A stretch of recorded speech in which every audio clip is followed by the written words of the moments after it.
Hi, everyone. How's everyone doing today? After down and dirty in stock indexes yesterday, yen continues to strengthen. Talked about this correction being very orderly. We have a breakout yesterday. Alexandra Gennaro, were you in my Skype room on Saturday? Was that you? Hi, Irina. Kevin. Hi, Scott. How are you, brother?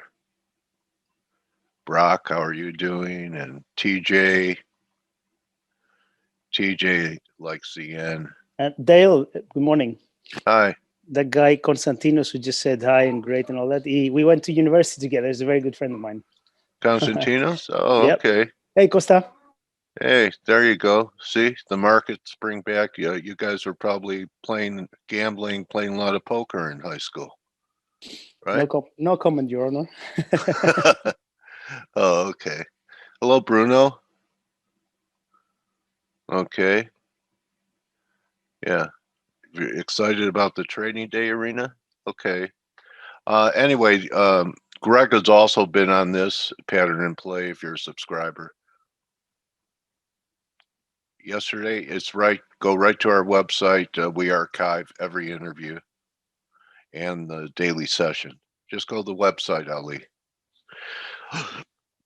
All right, you're welcome. So we're getting a little bit more weakness in cable.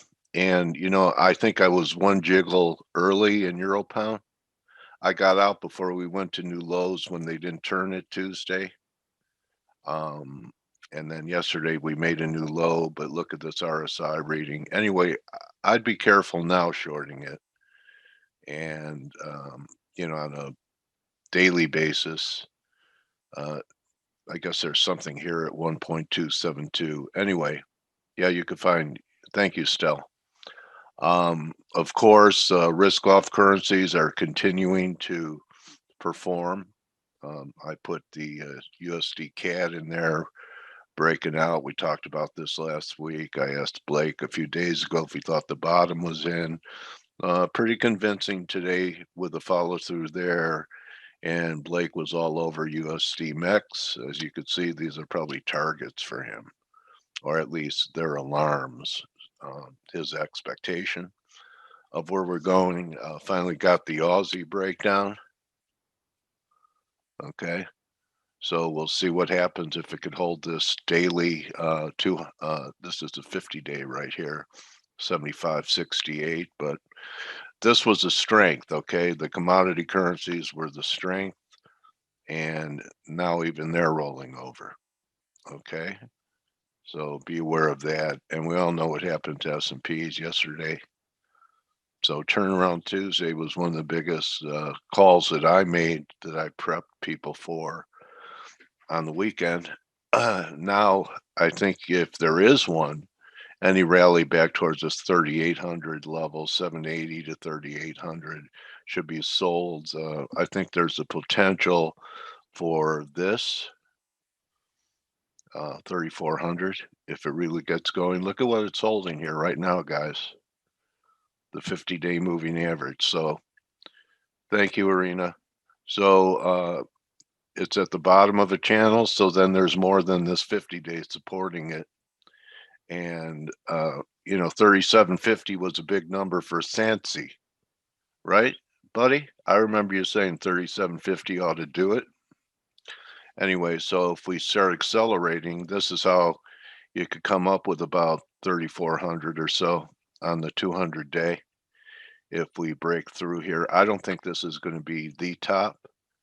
Of course, there's some levels here like 36.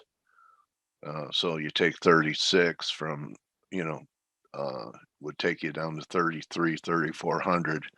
That's where I think it's going. And with the way the end's acting, you would expect yields to start digging in their heels here, right here. This is kind of looking still like a flag, pulling back to this major breakout, which could have been 98. So if the yen has the legs, I'd expect, yields have another shot up above this high. Look at the daily RSI on the 10-year note. What do you think that implies? What's the RSI implying with a reading like this? Sensei, you know. Arena, you know. Monica, you know. I know that Brock knows. TJ knows. What's the implication of this? See this? That's right. So what's the implication? When you have confirmed highs and lows, what are your expectations? Another one, that we could get another high that may or may not confirm, or if it's a low like that, another low that may or may not confirm. So this still looks okay. Crude really, really fought risk off. I mean, it's not giving up anything here. Steve's been saying it's looks like a flag that we could still go to the upside. Really, you have to respect during risk off how well it's held up. Maybe it's distribution up here, but I don't see anything that I want to do. It's kind of just flat. I would almost expect another high here, unless it just rolls over. I rarely am able to catch tops like this because it just looks like sideways market action. And let's see. Well, we all know what happened to the NASDAQ here. Just taking a quick look at the gold silver ratio, still looks like, this may have been a bottom. You would think that right here, a little double bottom, and look at this moving average. If we start getting through 74, maybe we make another move up towards 83, and that would favor gold longs and silver shorts. I keep looking at gold, and they keep pressing it here, but to me, I still think there's a chance, especially if we could get back over 1850 here, guys, that we could make another run up towards 1880. And if silver holds, which looks like it is, similar situation where you could have a rally back towards this 2630 level, just a little speed line up there. So if that happens, that would imply maybe a pullback in the yen, but US dollar yen going up is not constructive for precious metals. So I know Greg is looking for about 106. I think there might even be more left in it. But if we get a pause and we get these one more rally in metals, I'm on it. Oh yeah, I heard that.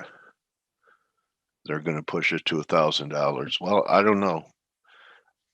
I think there are more contracts. I think it's a little more difficult to squeeze a commodity than to squeeze a stock because, it's not like people borrow stock to be short and then you have to go out and buy it. And I don't know what, the only squeeze in silver I could remember was the Hunt brothers. And that was back. I definitely think it's possible. There was a comment in our chat room that talked about that said it'd be a little bit more difficult because of the way it trades, around the clock, which I kind of agree with that. But I mean, we've seen pretty massive short squeezes in silver. Now, in that thread, and correct me if I'm wrong, and I'm just chiming in here, Dale. Yeah. And I'll let you finish your thoughts, but didn't that thread say like they're expecting it to move to 1,000, which is, I mean, look, I'd be happy. I own physical We are silver. laughing, but there's going to be the day that it is going to be 1,000. Not soon, of course. Yeah, I mean, I'm sure there is, and I'll probably be, dead. 6 feet underground at that point. But I'm gonna say it since I know that it's popular and a lot of people have watched it. For those that have happened to watch Queen's Gambit on Netflix, since it's in the 60s, just if you look at the prices, the dollar prices of everything, in the 60s, you're like, oh my God, Yeah, in gasoline. in 60. I mean, for example, I remember one episode because I recently watched it with my wife. It's the first actually series that we managed to watch since our son was born. It was like $22 per night to stay at one of the best hotels. Just to give you an idea.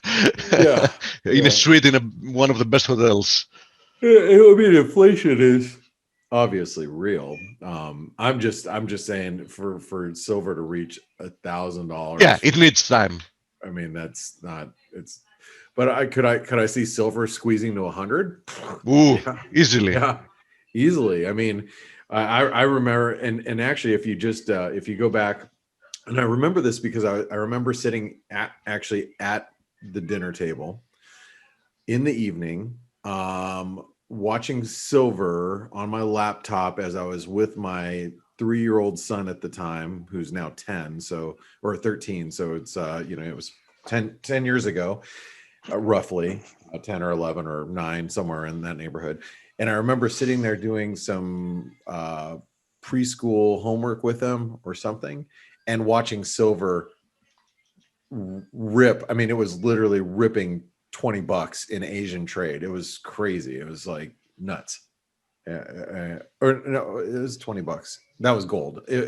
Silver was ripping like probably, $4 or $5 at that time, if I remember correctly. But it could go. I've seen it. I've watched it. So That's weird. I've only seen one short squeeze in silver in my entire career, and that was by the Hunt brothers in the 70s. let me see if I can grab it for you, and I can give you back the charts. It's just No, go ahead, grab it. I have to go. I recall that pretty vividly.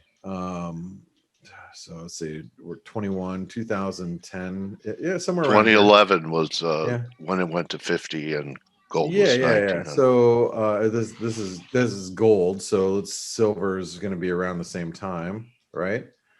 So 2011, I remember. I guess it was 10 years ago. I was just guessing right off the top of my head, but yeah, these are the days that I mean, yeah, I guess it was going 2, 3.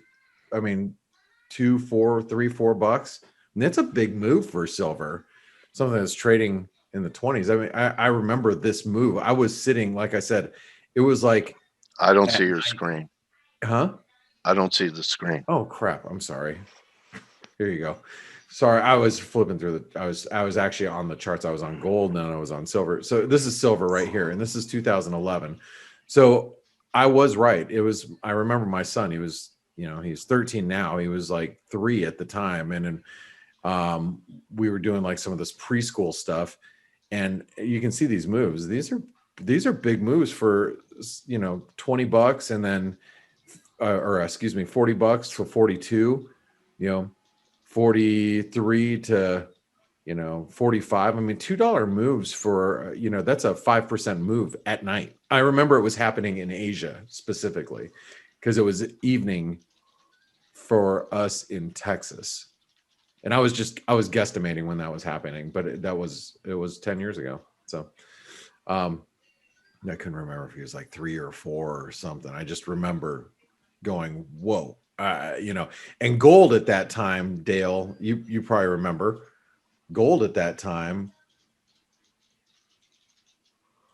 Let's go back to this was moving like $20 a day. I mean, or $30 a day. I mean, 1660 to 1720. That's $60 move right there. I mean, that's a big move for gold. So anyway, just if you guys don't think that these squeezes can happen, they definitely can happen. But Dale, I wanted to let you finish up. I just wanted to throw my 2 cents. I'm finished. Huh? I'm finished. No, I was saying, hey, good call on Turnaround Tuesday, man. Oh yeah, thanks, Blake. Yeah, it's great stuff. Yesterday was obviously a pretty big day in the markets for movement. But it's interesting. The Fed didn't really signal to us anything different. Did you walk away from that feeling any different about what's happening in the markets? No, it Okay. almost accelerated as he was talking to the Yeah, downside. I mean, it was like, I guess the point maybe that we should, take away there is he didn't say anything that would save the market, that would reassure us. I mean, we got as expected, and as expected wasn't good enough for the market yesterday. I guess that's the easiest way to put it. But some of the big moves, and this is a little surprising to me. Was, well, first of all, we saw big moves in the dollar, but little moves in precious metals like gold didn't move much. Silver didn't move much. So, and that's surprising because if you guys haven't, I might as well just pull up the bias chart right now.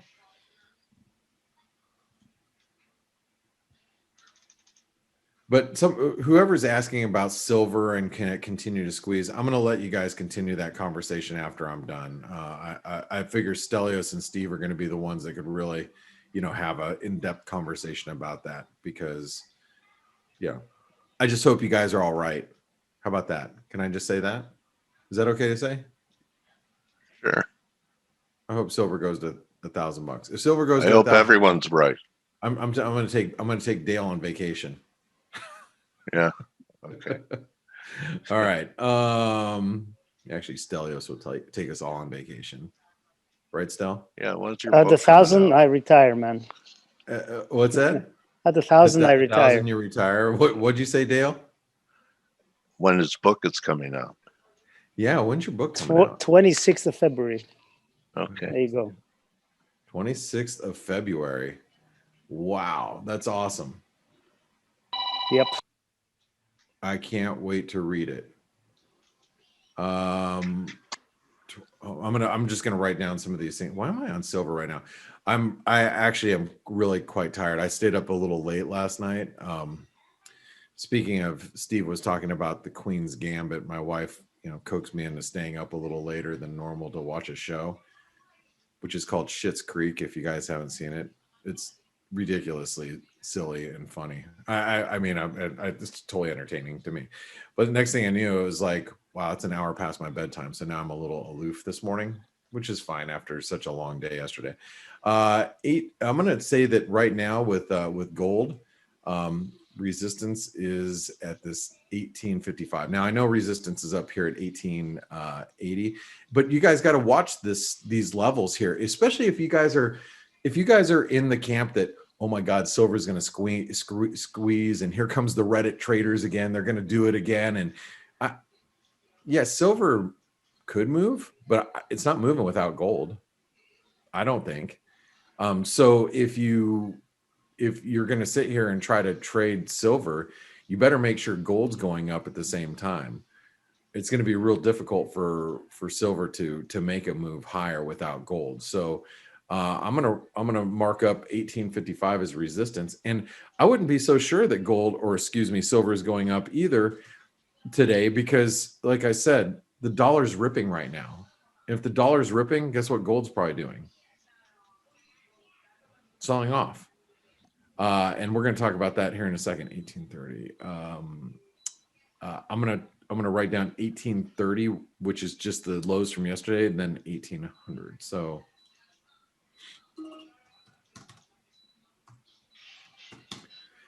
now, speaking of which, the dollar. Let's talk about this for a moment before I go into until I go into the rest of the charts.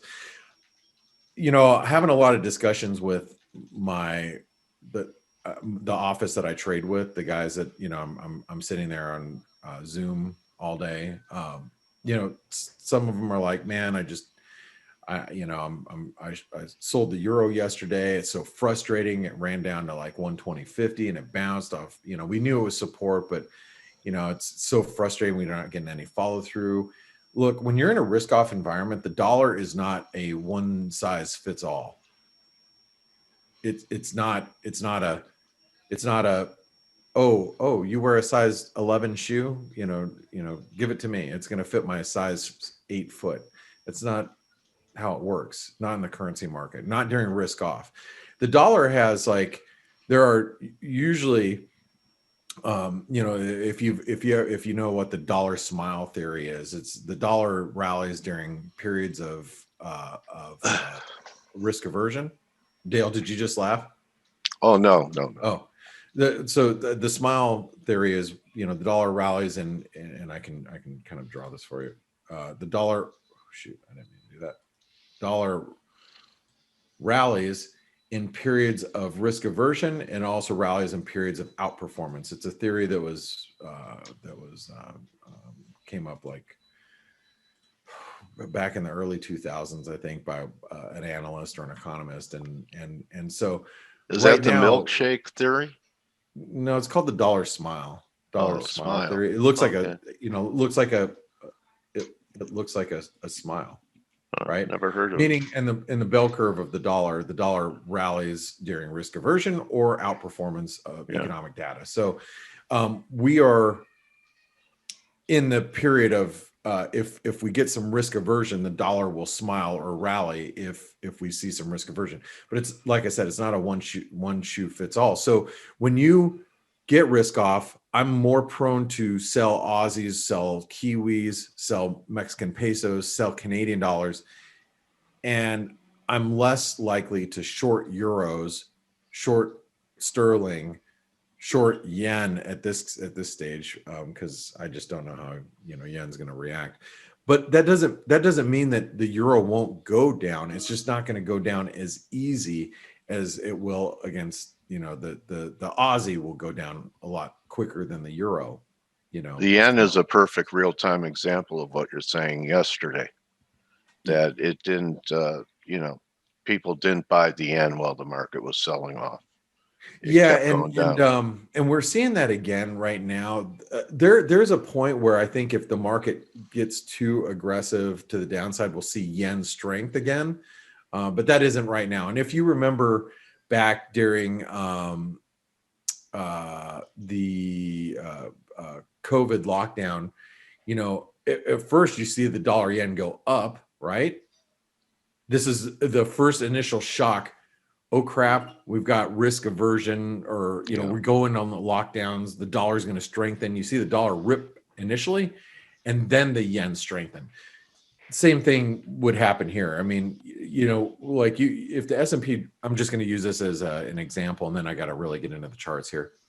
And by the way, starting on Monday, the bias chart, we're going to be doing it privately for ForexAnalytix subscribers. So that's a good reason for you guys to be taking advantage of the pricing that we have on ForexAnalytix. And so just wanted to mention that, because you'd have to be at least a light member to listen to the bias chart analysis. But what I'm telling you right now are things that they go through my head, and I got to rant about things. And it gives me time to actually tell you and express to you my feelings about certain subjects. And the dollar yen is, or the risk off situation is very similar, because if the S&P goes from 37, let's say roughly 37.40, where we're at right now, and we drop down to 36.50, we actually may see the dollar strengthen against the yen for a little bit. But if we start getting much below 3600, which I believe is really key support for the S&P, which is this dotted line right here, we get below 3600, then the crap becomes real. I could use different words to describe that, but it gets real then at that point. And then once the market starts to feel, oh, this is a real sell-off, then that's when the yen might start to strengthen. So, and so that I was just talking about what, just kind of explaining what we were saying about, the dollar. The dollar is not going to be a one shoe size fits all. I do think that the euro is going to break down here. I do think we are going to test 120 and quite possibly back into the high teens. But you might end up seeing the S&P drop another 5 or 7% before it even makes it down here. So, and I'm just guessing, but as of right now, you can see how the euro's holding up, where the Aussie is actually breaking down. That's a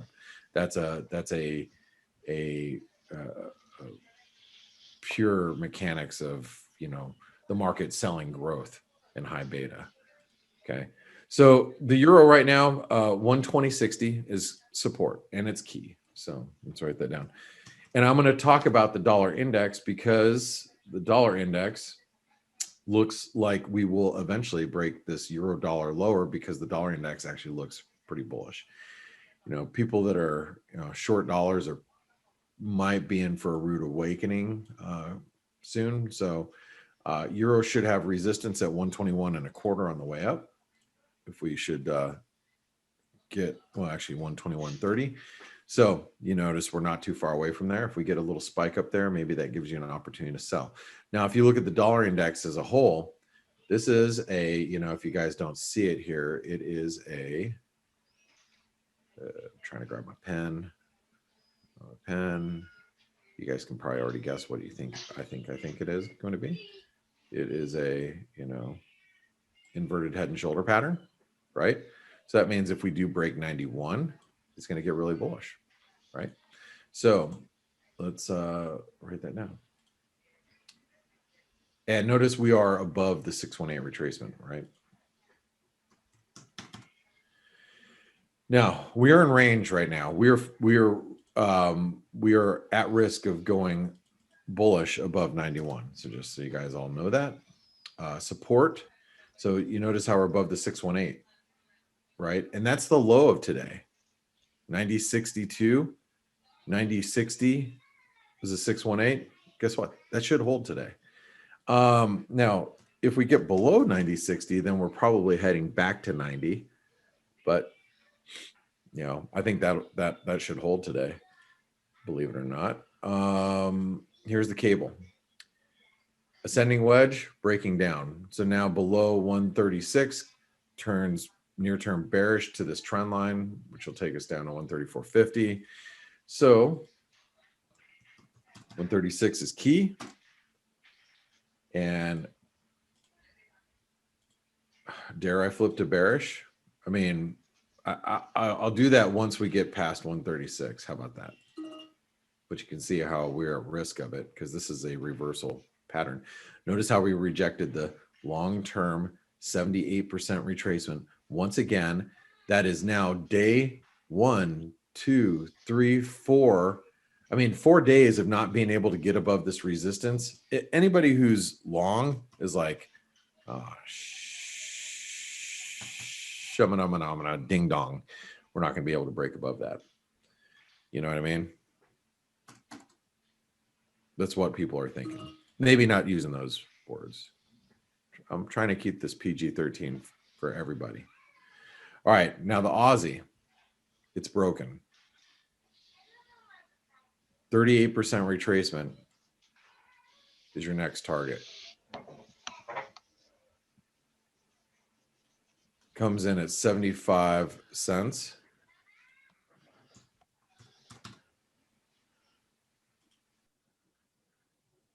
$75.03. Resistance should be any move back up to 76.40. So if you can get a move back up to 76.40 today, this has now flipped to bearish near term. We came out of the channel, broke through support, and and are below this channel support. So Kiwi. Blake, before you go to Kiwi, we have data coming out in about 40 seconds. Oh, you're here. GDP, yeah, I'm here. I'm awake. Thank you. Hey, what are we looking at? Jobless claims? GDP, jobless claims, and a couple of other minor ones, but really those two. We're just going to put it up on the dollar index here. And you know what? Jobless claims, we're holding at really not so good levels. Yeah, who cares? As long as the Fed pumps in money, who cares about unemployed people? Yeah, the problem is our jobless claims are holding at levels that were during the GFC. during the worst periods of the GFC, and we're holding at those levels, and that's not good.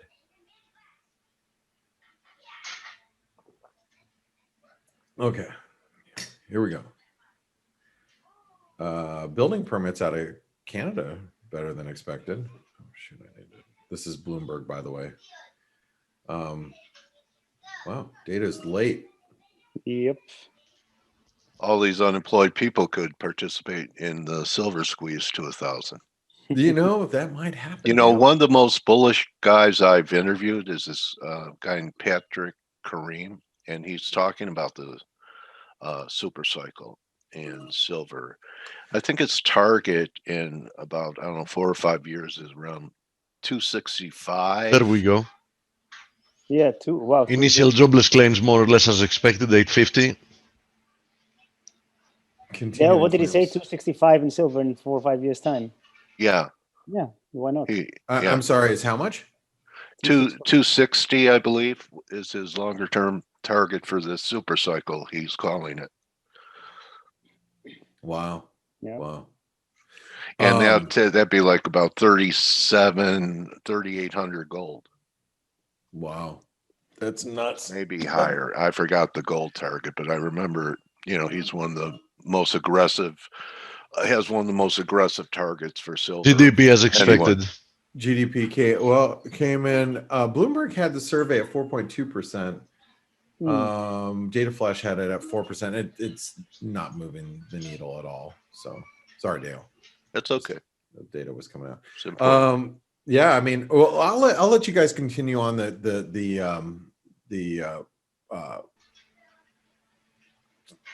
precious metals talk. I mean, after you're done.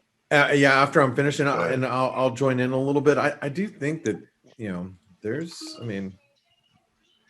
an argument for higher inflation, but how long have we been arguing higher inflation? And I mean, for how long? And how many times have we said this time is different? And that's my biggest issue right now with like precious metals and this whole the argument of inflation is and I believe that precious metals are an inflation hedge, but it's almost become kind of like consensus opinion now, and you can understand all the reasons why, the Fed, etc.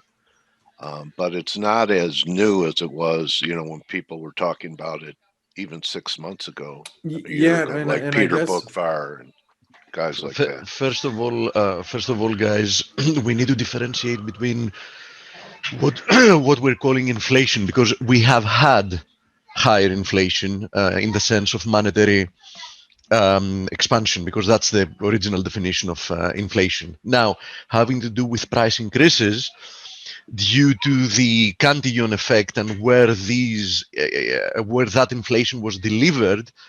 So far during the past decade, we did have higher inflation that mostly manifested in asset prices. Yeah. The big difference now is that they're going to try to at least partially inverse the delivery method and make it bottom up, because they think that that's going to reduce like social unrest and wealth gap, etc. And the difference in this case is that now the effects of inflation are also going to strongly manifest in mainstream everyday products other than asset price inflation. By the way, Greg is going to be joining today, so. Oh, nice. Yep. So get cracking, Blake. I'm just trying to wrap up here to let you guys get your thoughts out. So yeah, Peter Bookfart's talking about goods inflation now because of the supply chain issues. Yeah, makes sense. I think in general that the whole COVID crisis is going to be used to bring in the forefront something that has been discussed since the global financial crisis, which is universal basic income. I think it's going to it's going to. That's a great idea. UBI for everybody. I think it's going to initially, Blake, going to be injected under the pretense of extended unemployment, but in essence, making the definition of unemployment more or less include people that don't want to be employed. That's how I think it's going to be crept in.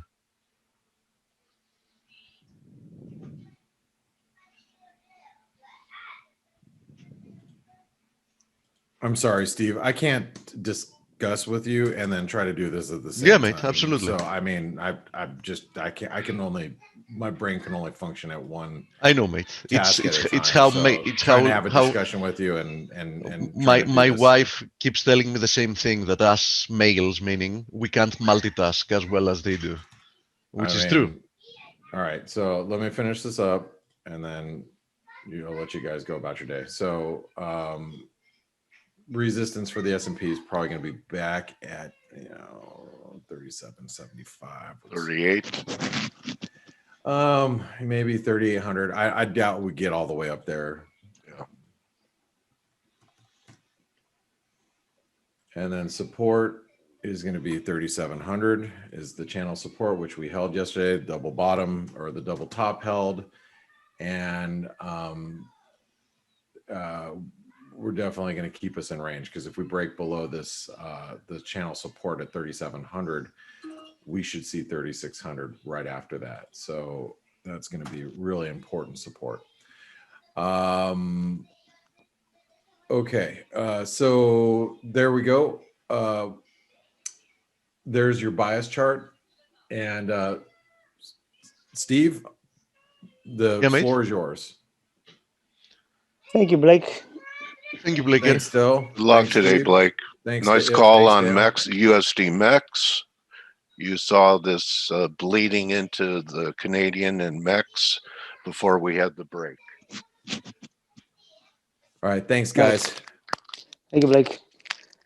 So, hey, so situation, the stuff you're talking about how you think is going to pan out, is actually not, I don't think it's far from the truth. Obviously, we're going to have to wait and see how it goes, but did you listen to Bernie Sanders, by the way? No, I Bernie didn't. Sanders, sorry. I didn't. Γλώσσα λανθάνουσα την αλήθεια λέει. I meant Joe Biden, but for some reason, Bernie Sanders came to mind because a lot of socialist parts included there. In essence, what impressed me more was the part. That's why I said I think they're going to creep it in as an extended unemployment benefits. He made a clear mention that people that are like, people shouldn't be trading off employment with health. So meaning that people will be able to not accept going back to work and still collect unemployment benefits. Nice. On the human part, I understand the good intention behind it. But I hope every single one of you realizes the unbelievable moral hazard in that, right? Yeah. Every single profession, even pre-COVID, has some risks entailed. And that's, in essence, included in the price. By the price, I mean the labor price, right?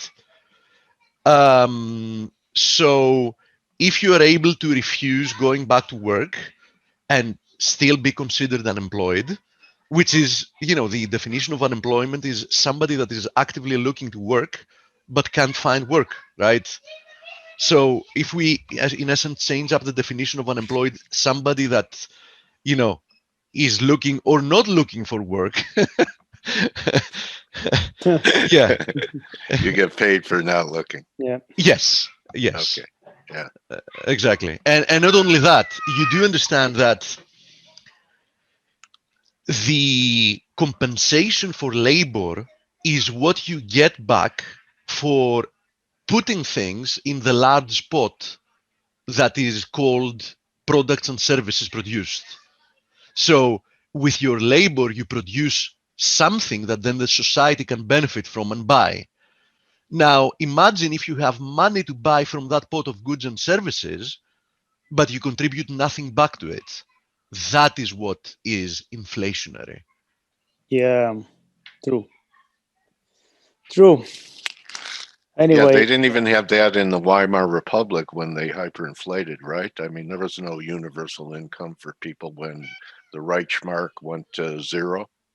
Was there? No, but back then? what they did in essence is that, you know, they printed, you know, the hell out of the currency, Like we are. you know, to also like socially distribute it, and of course it ended up having zero value because nobody wanted that currency anymore. Yeah.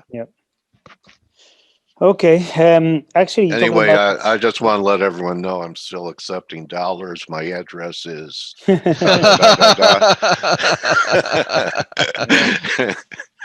Yeah. Go ahead. You talked about what Joe Biden said. What about what Jerome Powell said? You know, up to this point, I thought Powell was a little bit different from Yellen and Bernanke. And you know, on occasion, he showed that he was not afraid to say some things that maybe were not with the general guidelines of the government and all that. And he said yesterday that I can't remember the exact quote, but he said basically he doesn't think that asset price inflation that we've seen is because of central bank of course activity. not. And I'm like, okay, if you really think this, just raise rates 25 basis points. And let's see what happens. I'm not Let's see saying what happens 100, tomorrow. because 25 basis points is going to do nothing to the economy. I mean, absolutely nothing. Absolutely not. The only thing it's going to do is send a signal. Yeah, and see what happens to the markets. Raise them 10 basis points. I dare you. You know, and but you know, I if hear the market that. isn't 10% lower tomorrow, come and tell me. Yeah, and I hear them saying these things, and I just say I cannot believe that they actually think that this is true. They have to say this for some reason. These people are smart, they're educated, they're not idiots, so they have to say this. And it just, you know, I lose all confidence in the whole proposition of central banks and, you know, treasury. With central bankers, as you said, in essence, two things can be the case. There is no third alternative. They're either all of them completely retarded, which, as you said, not likely. They're educated people. They're people that have done well in their, you know, in their life. They've progressed. You know, they've moved forward. They've achieved things, or they're lying for every single sentence they say. You know, I guess it's a second. Yes. Yeah. Anyway, otherwise, you know, I don't have much else to say. Greg is coming on. You know, there's been very little overnight, and you know, the whole story is about stocks and about GME listen, and all those. I'm just gonna show two things here, and Greg is gonna take over from there. One, we're retesting a possible neckline of an inverted head and shoulders formation here in the DXY. Two, yes, clearly, and we warned about this as one of the two possibilities. Clearly, we broke through the wedge yesterday in the S&P.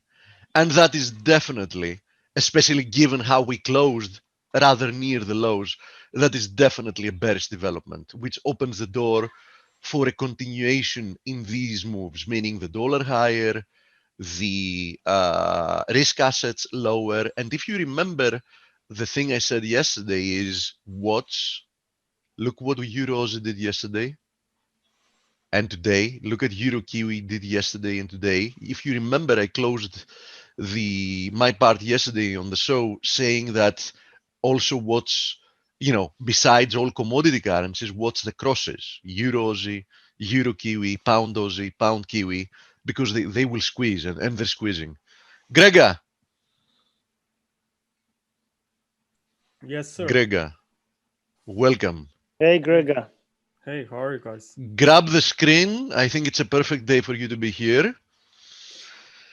And tell us how important of a technical turn you think we had yesterday. You mean on all of the sets, right? Yeah, I mean, yesterday we clearly had intraday reversals in most of the assets. What do you think this is? You think this is like a small blip, you know, that's going to be looked over by the market and we're going to go back to nothing happened within a couple of days? Do you think it's a beginning of like a deeper correction, lower? What do you think is the case here? Yeah, firstly, I will just revisit this chart, dollar versus S&P 500. As you know, we've been looking for this fifth wave down here, and looks like that this first fifth support is so far doing very well here. So based on yesterday, very aggressive turn, I would not be surprised to see more upside here as investors turns back to cash. So with that in mind, I think that S&P 500 has room for more weakness. Now looking firstly at NASDAQ 100 here, you can clearly see that we completed this cycle up from November lows in 5 waves. There was a very aggressive sell-off, but currently this trendline support of this Elliott wave channel is holding. Yes, could hold maybe just for a temporary rise into wave B, and then I would be looking for another sell-off. Maybe this will be just the wave C drop back to this wave 4 termination point, or maybe even back towards this December and January levels. Also, keep in mind that we have 5 waves down here on S&P 500, so I would be looking for more weakness, but after a 3-wave rise. If we'll see just a sharp rise, let's say back towards 3,800, then I think it would be a good selling opportunity. Not a perfect structure to look for potential shorts. I want to see market maybe slowing down, maybe even till the end of the week, and then next week I would be definitely then looking for more weakness. So with that being said, I think that dollar has room for more upside. And I think that euro dollar could be very interesting, because euro dollar was one of the first that made this bearish reversal, yes, back here at the start of the year. And if we look now closely here, correlation with S&P 500 versus the euro, you can clearly see here it's quite good.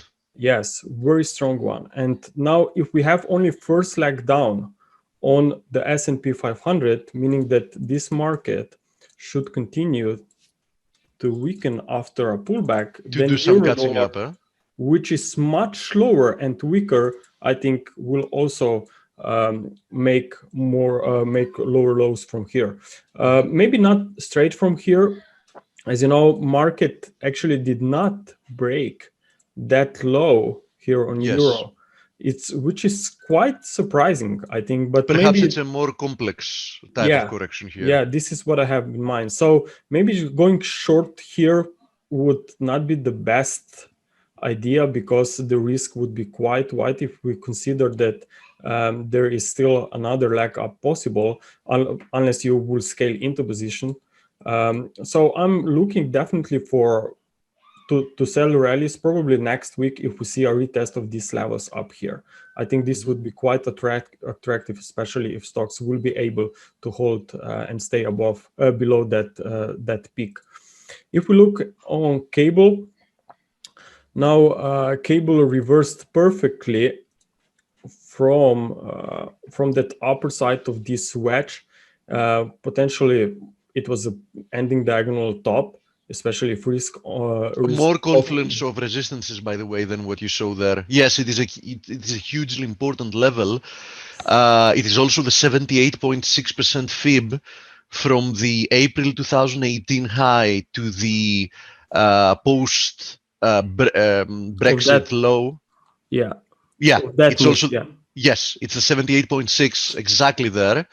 There is also like an internal trend line that passes from there. No really need to guide you through it because we don't have so much time. But trust me, other than what you're showing, there are 2 more resistances. So that was a perfect rejection level. Yeah, and I would also love to mention that despite higher prices here on cable, we can clearly see that the bulls are struggling if you compare the current trend to the previous rally. So that's a perfect personality that indicates that we could be slowing down here in momentum, definitely, if we also consider here this wedge. So I'm just waiting for something more aggressive here on the downside to break these double supports. Maybe not first support at 1.360 is would maybe be too soon to call bearish trend here, bearish reversal. We should also add to the equation, Grega, the fundamental part, which is that we did get a Brexit resolution, and that didn't prove enough to push the currency really higher.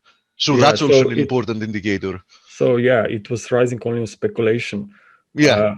So yes, there is definitely a huge downside potential, I think, as well.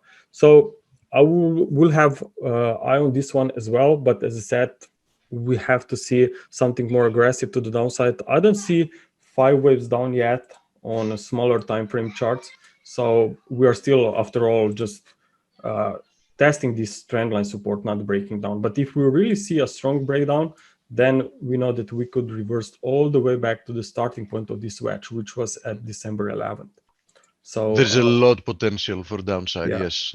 Yes, exactly. What are your thoughts about the? Okay, you want to go through commodity currencies, but I also want us to look at the metals because the question is consolidating before one more leg lower in the metals, or I think what's that metals. I mean, it's quite tricky at the moment, to be honest, I agree. because we are here expecting dollar maybe to move a little bit higher. We have still bonds doing quite well, so it's a little bit tricky situation here. But what I'm looking for is definitely corrective pullback from 2020 highs. The only question is what type of formation this will be. It can be a triangle, it can be a very deep ABC, accent ABC, but I really love the second wave count. I think that this would make a lot of confusion if we really break this support, because I know that a lot of investors are expecting that this gold will resume higher. So weekends will definitely be out of the market down here, and I think that would be perfect scenario for market actually to rise. Also, I will look at here at the gold in euro terms, where you can see this broken bearish flag. So this could actually suggest very similar compared to on gold in dollar terms, where we may see that another push to the downside. I would keep an eye on this 2012 October high, maybe to be a very nice next support if we can reach this level. So for now, I think that any short-term opportunities should wait on the side for now, on the long side on gold. Yep. Silver is, somebody's writing that silver is ripping. Indeed, I'm watching it on the 4-hour chart, it is, but I still see this potential rebound in silver as a potential pennant. Yeah, so, I mean, from an Elliott wave perspective, okay, you can clearly count 5 waves down. Yes, and 3 waves up potentially with this and new now high. You are in a wave C, moving into perfect resistance. Yes. In fact, I would be watching for a potential spike up here right now if we can reverse the current intraday rise. And imagine if we close lower today. Yeah, that's going to be very bearish. Very extremely bearish, because this would just be an intraday's noise and nothing else. It would just be confirmation that bears are much stronger. Same thing I see in gold, potentially building a weaker type of a pennant as well. So yeah, I also favor the possibility of one more low before we go higher. Yeah. But that's more. This currently silver has a maybe even clearer short-term structure than gold, so it could be just another signal where can be headed or where can be resistance at near-term levels. Now, if we take a look also on dollar yen, I think that this one is quite interesting. We are trying to break this wedge after a very nice reversal from the lower side of this wedge. Firstly, this trend line was confirmation. Now you are at the upper trend line, probably the most important one. So tomorrow, it's Friday, end of the week. Watch for a weekly close price. If we can stay above 104.50, I think that there will be room for 105.70 very soon. Yeah, but on the other hand, Grega, you want to have a look at bonds. Yeah, I know. I just waited on that question. Yeah.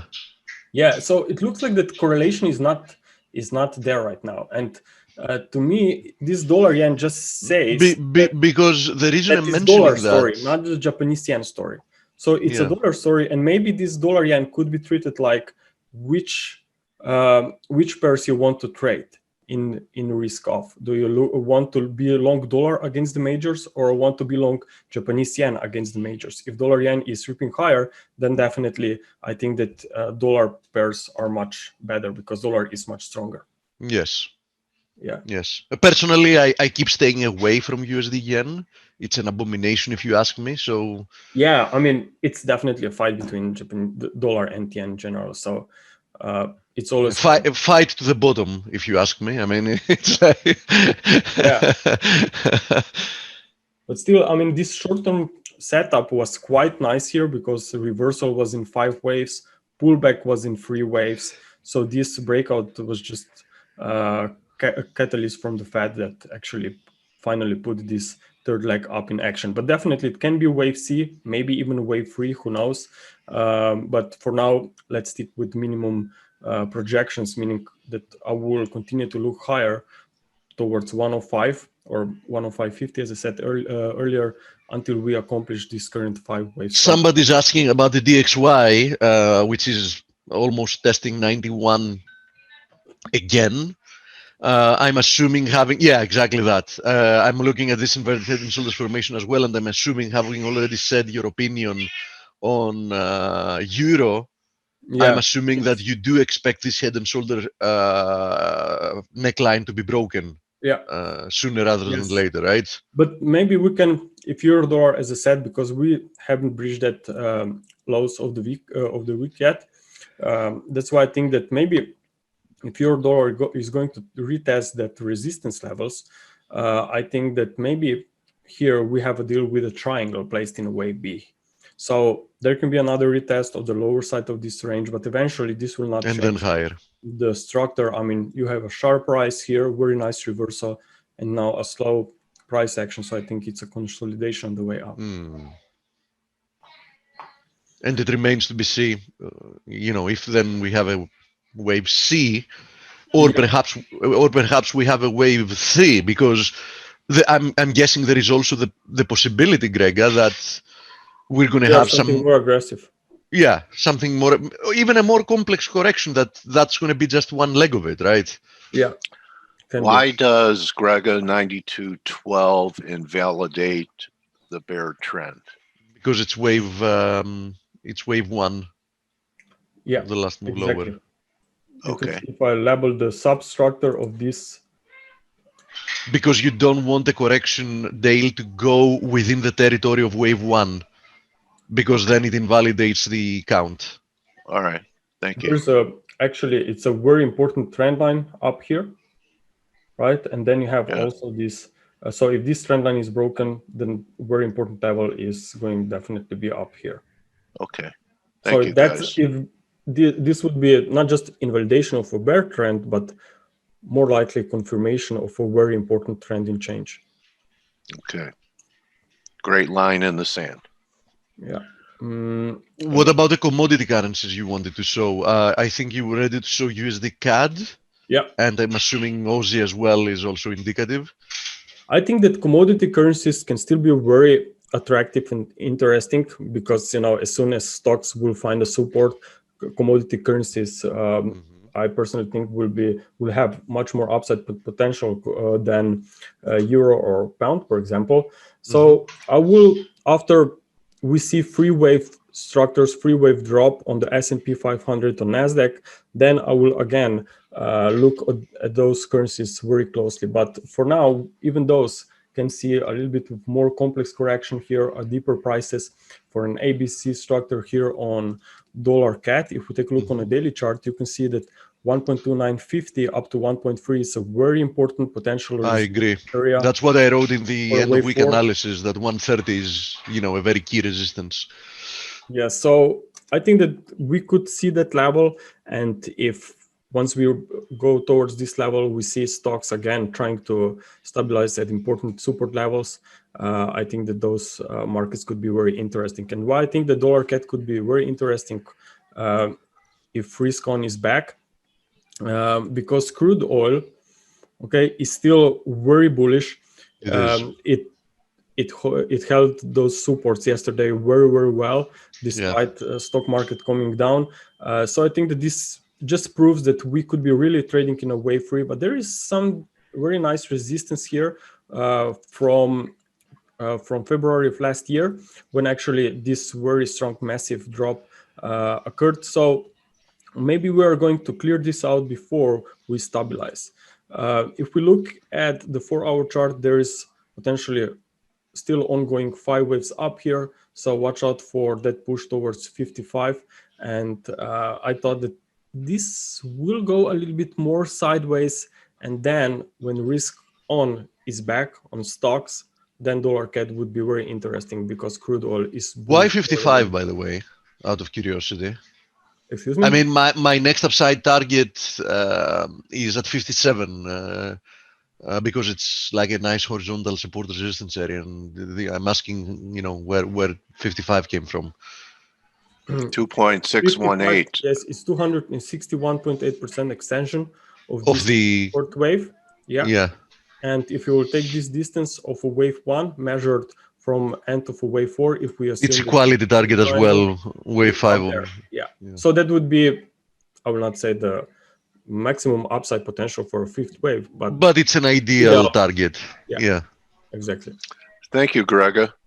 Thank you. Great stuff. Missed you. Yeah.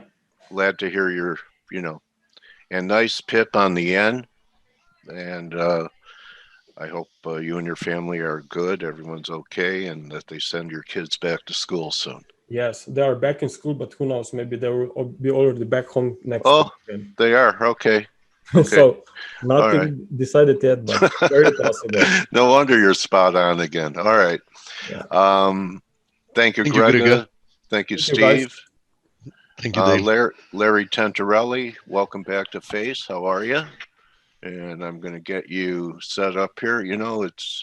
It's interesting to have you here today, Larry, because, almost every other interview that we've done was without any kind of pullbacks, any kind of sell-off. So looking forward to your looks. Larry, welcome back to Face. I know it's the end of the month, but Happy New Year to you. Happy New Year to you too, Dale. Thank you for having me back, and definitely an interesting time in the markets for sure. Yeah, can you turn your volume up a little bit? I don't know if it's me or... Yeah, let's try. Bear with me for a second. Hold on. Okay. I've got to make sure can you hear me any better? I don't think the problem is the volume. I think that you're further away from your microphone, so there are two possibilities there. How about now? Yeah. You hear me better? Beautiful. Yes. Yeah. I had to change my audio setting. Exactly. That's what I want to say. Probably your camera's microphone was selected. Okay. Yes, exactly. All right, Larry. Let's go ahead and share your screen and take a look at. There was a little short-term damage to the market yesterday, and you've been long and right ever since I've been talking to you. And I'm just going to guess that you're still long. That one day does not a trend make, even though it was a pretty dramatic day. And yeah, you're right. I'm still long. Now I did dial some back. So on the members website, I dialed some back on Monday ahead of earnings, because I had 5. Are you going to share your screen, Larry? Don't have that yet. Let's see. Okay, hold on. Let me go the to green box there. Share screen. So we could see your clean looking charts. How about now? There we go. Okay. Audio's good, charts are good. Yeah. So we see, I know you use a lot of these moving averages. So far, all we've done is cut out one of your moving averages in the S&P. Yeah. Your rules tell you it has to take out maybe the red one or even the one underneath that for there to be, believing we're in a market correction. Yeah, under 3650 would be the first caution flag for me. So the 50-day obviously is important, but it doesn't always adhere to the 50-day. So 3650, if the S&P took that out, that would be the first real caution flag. So right now, I'm treating this as a pullback in a longer term uptrend. So the S&P, if you look at it's up about 19% or so in the past 90 days. And you've got stocks like Tesla and Roku that have doubled. General Motors moved 40% in about 2 weeks. So what happens is when stocks and markets make these types of moves, they've got to consolidate at some point. So for right now, I'm cautious, and I did dial some back. I had 5 companies report earnings this week: Apple, Tesla, GE, Freeport, and Caterpillar. So I dialed some back ahead of earnings, but I'm still holding those positions. I'm at about 22% cash right now, but I'm cautious, but I'm Is that pretty treating high this. for you? Cash It's level? high. It's higher than average. I'm normally at about 10%, 5 to 10%. Yeah. But just with earnings, what I didn't want to do is I've got some nice gains in Apple and Tesla and Caterpillar, and what I didn't want to do is get caught on the wrong side, and then they take these stocks down 10 or 15%, and I don't book anything along the way. But I'm still, I'm cautiously long. I'm looking at quite a few ideas, but what I do want to do is I don't just start to buy things on the way down once the pullback starts. What I want to do is I want to see these stocks start to stabilize. Maybe the daily ranges come in a little bit, but yeah, I'm still long right here. Okay. You're a veteran, Larry, and we've had all these strange, bear raids and some of these individual issues, GameStop, all this stuff. Sure. Also, penny stock volume off the charts. Normally a dash for trash is kind of a warning sign. Yes. Do you really believe that these Reddit traders had the power to drive these stock prices up to where they were? I know there were a lot of shorts, but all of these signs of froth, do they bother you at all? It does to a degree, and that's why I took some money out, and I covered this last night with my members. I've been doing this for a long time, and when you start to see things in the market that just don't make sense, like with GameStop, and I don't have any GameStop, I don't cover it. That's not what I do. But when you start to see things like this happen, it's just, to me, it's just a caution sign that says, hey, there's a blowout in some part of the market that doesn't really make sense. Now's a good time just to take some money off the table and reevaluate until things calm down. So what I do is I use volatility, and when volatility starts to expand, that tells me to dial back some exposure. Hell of a day in the VIX yesterday. Yeah. Let me ask you this. So I believe, after interviewing people for a while, I kind of get a feel for their style.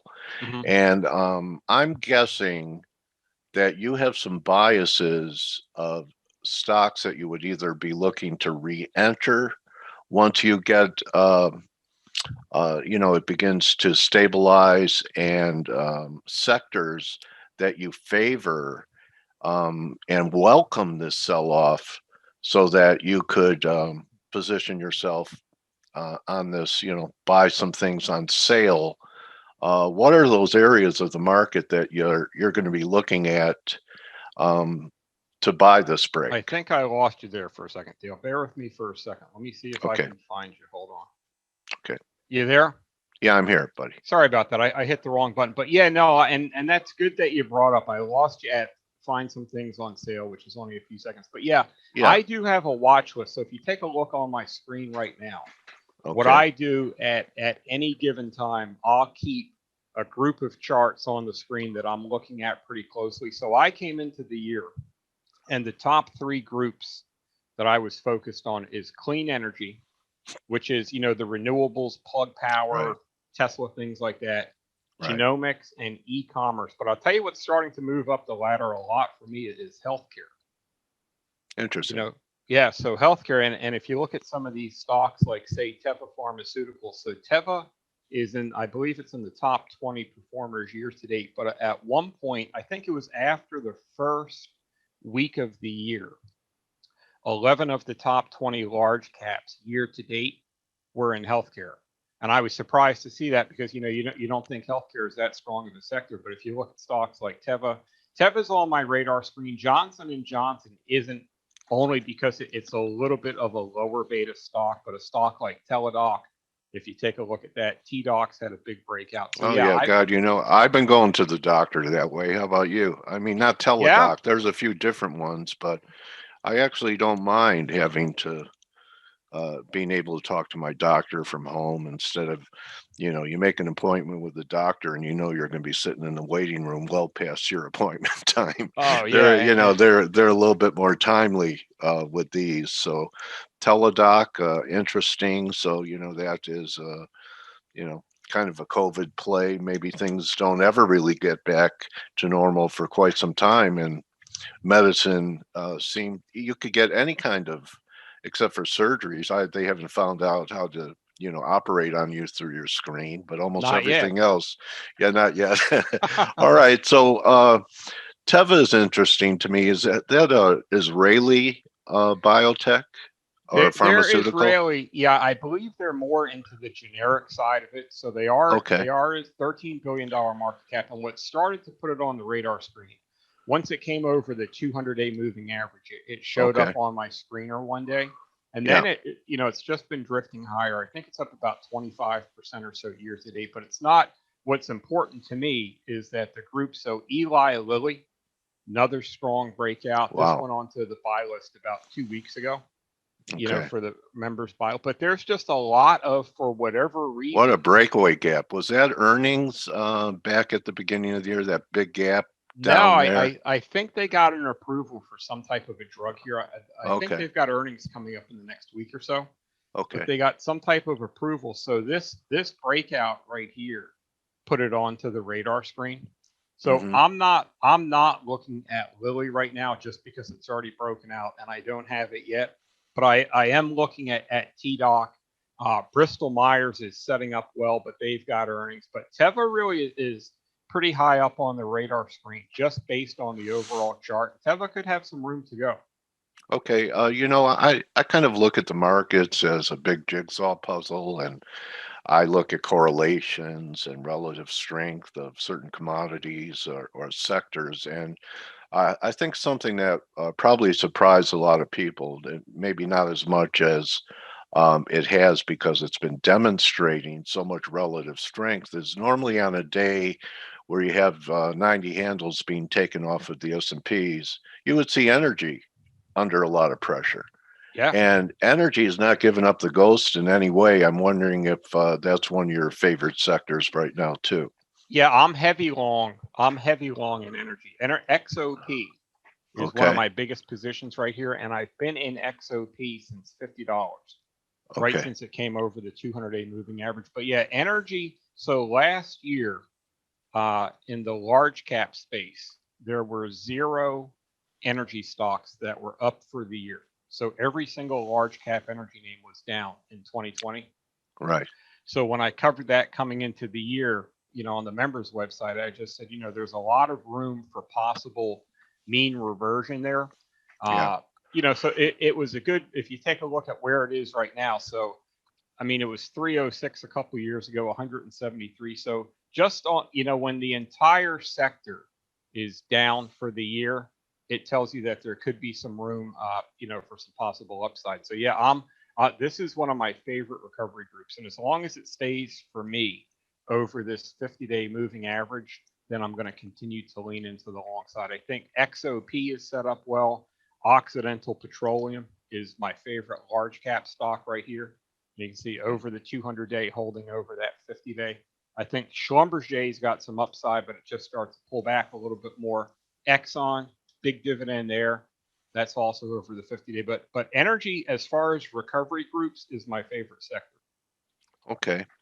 We've had some interesting action in the 10-year yield, Larry. We went from 50 bips to about 120 and pulled back to the big round number of about 1% here. 1%, yep. Yeah, and I think there's another wave to the upside in yields, probably from right around here. Yep. Any groups you'd avoid or any groups that higher yields would favor if we had one more leg to the upside and say went to 140, 150?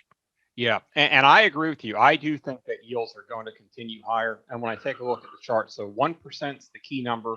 If it pulled back, you can see the 50-day has held going back to, it looks like, September. But I do think that there's another move higher in yields. So the banks, so that's really good for the financials. Good for the financials. So Citigroup, JP Morgan, Bank of America, Wells Fargo. So I've got Citigroup.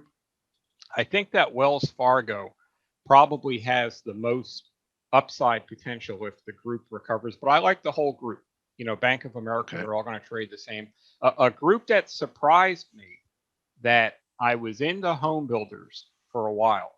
And then when yields start to pick up, the home builders started to flatline because, you know, rising bond yields aren't good for mortgages. But the home builders have started to break out here. So Toll has been strong. Lennar just recently started to break out. So I haven't put any money into the home builders yet. Keep that chart up there. You know, what I've noticed on this chart, unlike many of the charts, is look how tightly coiled and intersecting all of that band is of moving averages. Exactly. Is that, you know, do you like that kind of setup where you have confluence of your moving averages that kind of tell you, man, you know, it's going to be good or bad from this area if it gets there? I do. I like it when they all start to turn up at the same time too. So you see the 20 days turned up, the 50-day, the 200 starting to turn up. So the home builders are set up pretty well right here. There is that little voice in the back of my head that does ask myself, if bond yields go up, can home builders continue to break out? But as long as the charts, ITB broke out, but as long as the charts are set up well, then it's a group that I'm going to focus on. Okay, Larry. So I'm kind of running out of questions. Anything else you want to cover here today with us? No, just, you know, basically where I'm at. So I've got the same positioning that I had the last time we spoke. So I'm split right now between growth and cyclical. So I've got Apple, I've got Tesla, I've got Roku, you know, and I've had these since I think before the last time that we spoke.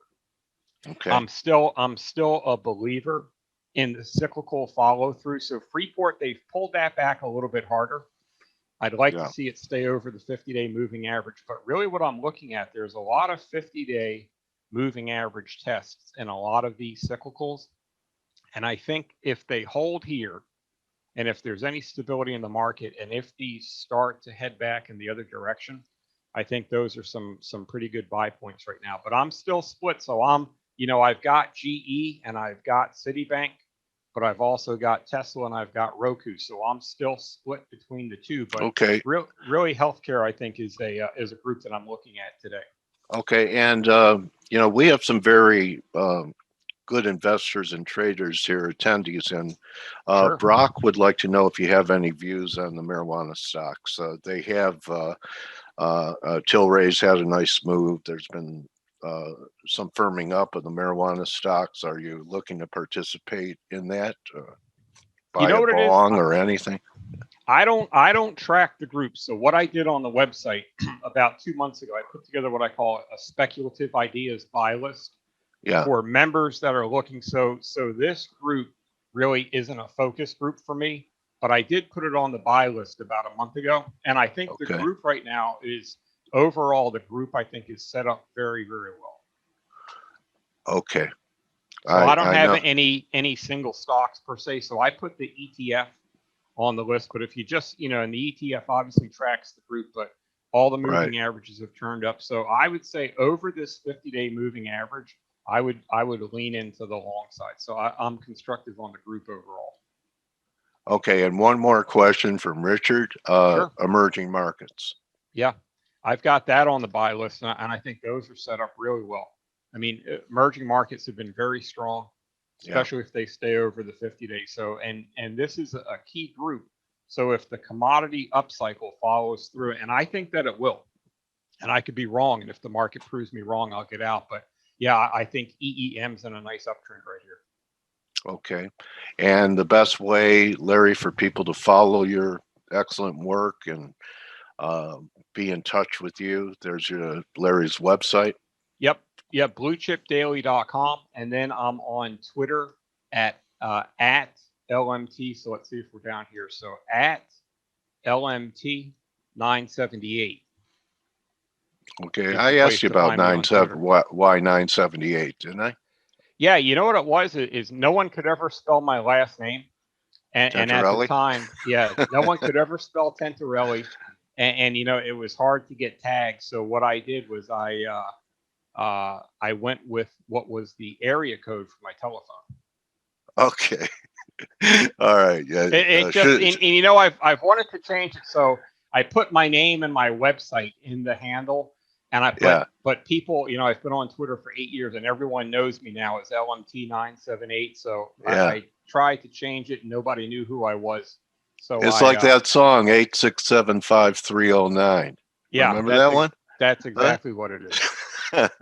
I called it. No one answered. Anyway, Larry, listen, really appreciate your overview of the markets, and we'll get together like in April again and see how things are progressing, and always appreciate you coming here to face and providing unhedged opinions, and you tell it like it is, and I appreciate you, my trading warrior brothers. Thank you, Larry Tentarelli. Dale, I always appreciate you. Thanks for having me on. You do a great podcast, and you're the real deal. You ask the exact right questions. Thank you so much, Larry, and everyone. That's a wrap for Thursday. Remember, don't just count your shares and your options. Count your blessings and not just your pips. And we'll see everyone tomorrow to wrap up the week. So adios. Good hunting the rest of the day. You're welcome, Monica. You're welcome, Scott. And we'll see everyone tomorrow. Adios. You're welcome, Pero, Scott.